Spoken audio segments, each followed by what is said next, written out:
talk about one of the top remaining uncommitted prospects, or really two of them, in this 2021 class that is full of absolute talent.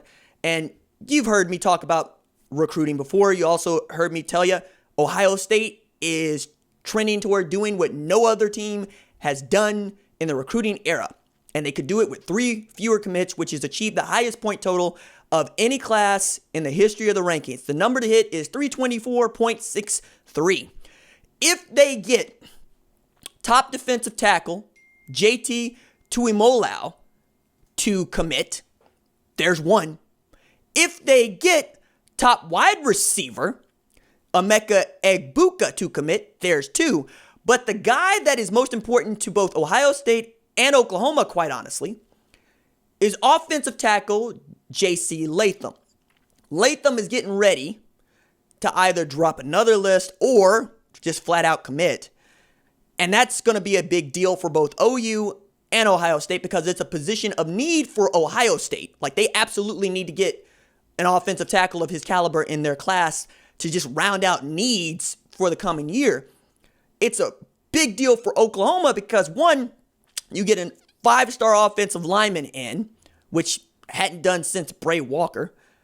And then you get to keep something out of Ohio State's cupboard, which is kind of what everybody's trying to do right now. Because Tuimoloau and Egbuka are also guys that could go to Washington, right? They're from the state. They've been heavily recruited by the Huskies. It's going to be a referendum on Jimmy Lake this year and next, whether or not he can keep those kids in state because he's wanted this job as the head coach of Washington. He stayed defensive coordinator longer than he probably needed to so that he could eventually take over the job from Chris Peterson at Washington. And he needs to turn up because now everybody's being compared to Ryan Day and Lincoln Riley for how you took over a program that was pretty decent to very good, right? Pretty decent being Washington, very good being Ohio State and Oklahoma.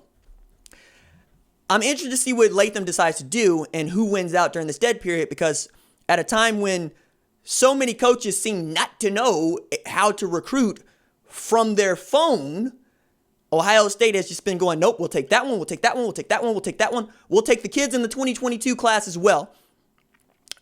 OU apparently has kids that are silent commits, but eyes have not been tweeted. And they're waiting for some moment for which they want to unleash all of this. Wide receiver Christian Leary is a top priority for Oklahoma. He's expected to announce his commitment in June. So we'll all start to look to June for the next run for Oklahoma, as we see runs throughout the summer for many of these schools. So Latham is important, but he's not as important as Corey Foreman, because Corey Foreman is the number 1 player in the 247 Sports composite. He is an outstanding defensive end, 6'5", 265 pounds.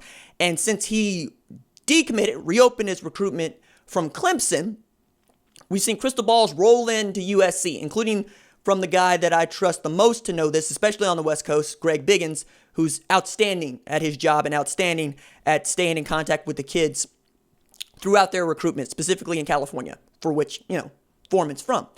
Then I saw this crystal ball come in for LSU from a guy that maybe. But the only way that makes sense is if Foreman wants to join Mason Smith, perhaps an LSU lean to LSU, because the two have said repeatedly they want to play together. They want to be on the same football team in college.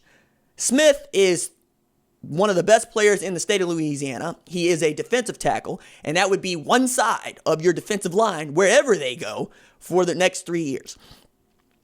So that's the only way that makes sense for me.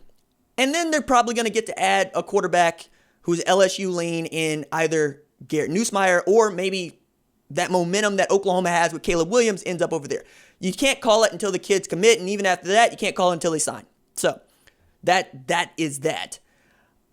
However, I think we're going to see dominoes fall as soon as we see these quarterbacks go, right?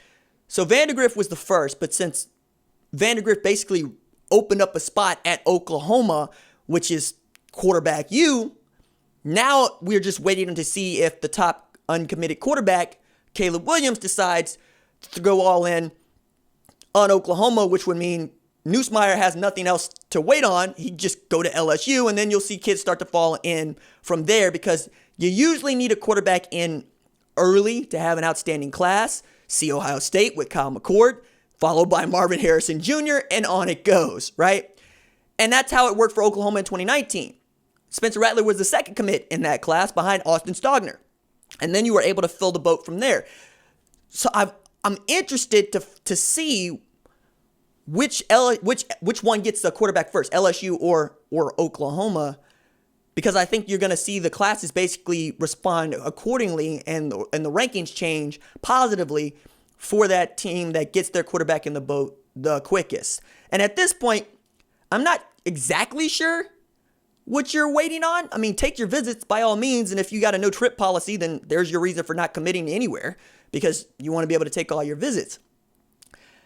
But also, I mean, Drake Mays got into Alabama in July last year, ends up flipping that commitment like 2 months ago to North Carolina, so Mac Brown can build his North Carolina class, and now that's why they're the number 2 ranked program in the 2021 composite. And if I'm building this out from the bottom, I'm going to start with a quarterback, which is one of the reasons why it's been interesting to see both Seth Luttrell and Philip Montgomery offer Bryce Drummond. Yes, the Pioneer Woman's kid. I think Mason Williams is a better prospect at Bixby, but then again, I don't get paid to make that evaluation as it relates to TU. Though again, when you tell me that a kid just wins, and he wins at the second highest level in Oklahoma high school football, and he was throwing passes to Brennan Presley, and he was throwing passes to Braylon Presley, and he was throwing at Jordan Reagan. Yeah, I kind of think Mason Williams can play, and I'm not sure what you see in Bryce Drummond. I'm sure he's a good kid. I'm sure he can play, but that's just me. All right. Still, both of those programs are trying to build around a quarterback, because they really need to get started with their 2021 recruiting in a meaningful way. And that's also a couple of programs that I thought would be able to take advantage of this time, because you don't have to compete with everybody else's spring game. You don't have to compete with everybody else's visits where they got shinier stuff than you. They got nicer stuff than you. I mean, let's not sidestep this. The facilities at Oklahoma are not the facilities at TU. The facilities at Oklahoma are not the facilities at UNT, right? And if you're going to come back in Oklahoma to get a kid, to get a quarterback, to get any sort of player, yeah, now is the time. Now is definitely the time to go off in there and see what you can get and see how you can do it. But I thought those were interesting notes to bring up, and we'll continue to talk and, monitor these situations as we always do. And these stories are ever evolving and fascinating to watch.